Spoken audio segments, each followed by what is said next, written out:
I'm Gordon Bizar. I want to introduce you to one of my students. This is Todd, a former detective, now the owner of the nation's premier home automation company based in Miami, Florida.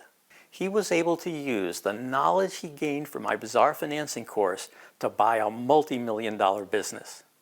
His company is completing multi-million-dollar contracts on mega mansions in Florida, New York, and California. You'll see that Todd was just an ordinary guy who wanted a better life for himself and his family. I'm exceptionally proud of Todd and how he overcame several substantial challenges, which he will share with you. But he stuck with our game plan and prevailed in the end. The reason I bought Audio One, it was a perfect blend of an industry that I'm passionate about, the home entertainment, smart homes, home theaters, along with the niche in business that deals with very high-end properties, okay? And with high-end clientele. And I have a philosophy that whenever I do something, whether it's in my personal life, my business life, is to do interactions with the best of the best. You know, in my opinion, if you're going to put any effort into anything at all, you know, why not shoot for the moon, shoot for the best. Life before being involved in business acquisition and before acquiring Audio One, I actually had a career in law enforcement. I was a police officer for 20 years. But there was always a part of me, especially towards the end of my law enforcement career, that pulled me into the business world. I just felt I was always very interested in it, enjoyed meeting business people, speaking with business people, learning about the business world, and I really started putting things together. I thought, you know what, that's what's right for me. The problem that I had is I was uneducated at the time and thought, like a lot of people do, well, you need to have millions of dollars in your bank account to go buy a business at the level of an Audio One, let's say, or even far less than that. And so on a police officer, modest salary, the thought of being able to go out and acquire a multi-million-dollar business didn't even seem in a realm of possibility to me until I obviously was educated in the ways of acquisition through Bizar Financing. Audio One really grabbed me because it had been in business for over 2 decades, 22 years. So there was some stability there through all types of, you know, financial environments that the country has gone through over 2 decades. It weathered the storm, and it's really set apart from the majority of the AV integrators out there. Our lane, what we're known for, and our reputation, is to do the most sophisticated and complex systems out there. 2 years ago, we finished the largest residential AV project in history, in U.S. history at the time, in Minneapolis, Florida.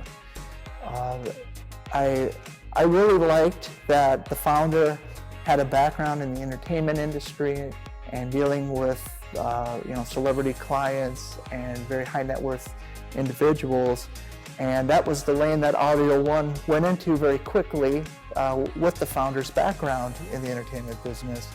And it was an opportunity to come into a company and immediately have those connections now, to go from the world I was in, working the streets as a police officer, to being on the biggest yachts that there are, dealing, you know, and having conversations like we are now with some of the wealthiest and most successful individuals in the world. It was just an amazing opportunity. Going forward, our plans for Audio One has me so excited. And having the backing of National Diversified Funding Corporation and having capital is allowing me to already explore other acquisitions of companies that are in the same ballpark we are as far as capabilities and clientele. And I've already begun discussions with several about acquisition and rolling them into Audio One and growing Audio One's size and marketplace through acquisition. I learned throughout this acquisition and other ones that I've done with NBFC, no matter how educated you are and how prepared you are, there's times you're going to run into some unexpected surprises or blockages. And what I learned is that there's always an answer and a way around it. And that's the coaching and the education that I received. I can't say the acquisition of Audio One was easy. There was a lot of surprises and challenges that came up. But that wasn't unexpected either. But the key thing that I learned is if you stay determined, and if you as the buyer and them as the seller, if you're both on the same page and a team and you want the deal to happen, you're going to stick with each other and find ways around whatever blockages come up. And one thing I learned is to not be closed-minded when it comes to anything. I thought when I first started it'd be easier to buy a smaller business. Well, I learned actually no, it almost is easier it seems to buy one higher in value and to get financing. It's like the bigger it is, the easier the financing seems to be. So my eyes were opened really early in the process. As we went through the process, there was times where I thought, okay, we're not going to be able to get around this. This is it. And my partners at NDFC, Gordon Bizar, and what I learned through him was there's always an answer. There's always a way around it. If the parties want to truly get the deal to happen, there's going to be ways, to make it happen. So I really learned that, forming a relationship with the seller is important, because it was rough. It was a rough process on the other side too. These aren't the easiest things in the world to do, but there's a way to get through it. So that was the biggest challenge. And then the other challenges were not even necessarily just with Audio One, but any company when you acquire it, no matter how much you know it through the due diligence process inside and out. The realities of when you get in there and you start being around it day to day, there was a learning process and systems that had to be reviewed and procedures and just a lot of stuff to get settled. It took longer to settle in than I was anticipating. But in the end, it was worth it because, I was highly educated through the process, and it was a great learning experience. And I always had the support of NDFC and Gordon to answer any questions, because that's the great thing too. It wasn't just the support and the help in getting the acquisition. It's even after we're truly partners. So everything from tax saving strategies and business growth ideas and the partnership with the capital to do other acquisitions to roll up and grow us bigger. There's so much that has happened with my partnership with NDFC after the closing of Audio One. It wasn't just help get to that point, it's bought, and now good luck, Todd, and on to the next person. So it's been amazing. I would say if you're thinking about getting out there and buying a business and getting into the business world yourself, Bizar Financing and National Diversified Funding Corporation is going to provide you all the tools and education that you need to know and support to educate you in the process to make that a reality. The advice that I would have for anyone that is interested in becoming an entrepreneur and learning how to go out and acquire businesses is to look at yourself and make sure that you know what your strengths and your weaknesses are. I can tell you that everyone has them, okay? But when you have a team behind you, especially like NDFC and Gordon, that can fill in those weaknesses, you're going to get to that result. It's going to require tenacity and determination, and you got to be a fighter and go through the ups and downs. It's not an easy process, but it can happen. I'm proof of that. There was nobody in my family that was in the business world that were entrepreneurs, that, we lived paycheck to paycheck. I was living paycheck to paycheck as a police officer.